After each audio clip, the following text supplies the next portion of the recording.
Osim što su ljudi bili lađari, bili su i ribari.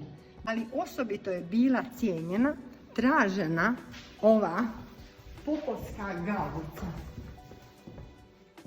Zašto baš ona? Slovila je za afrodizijak.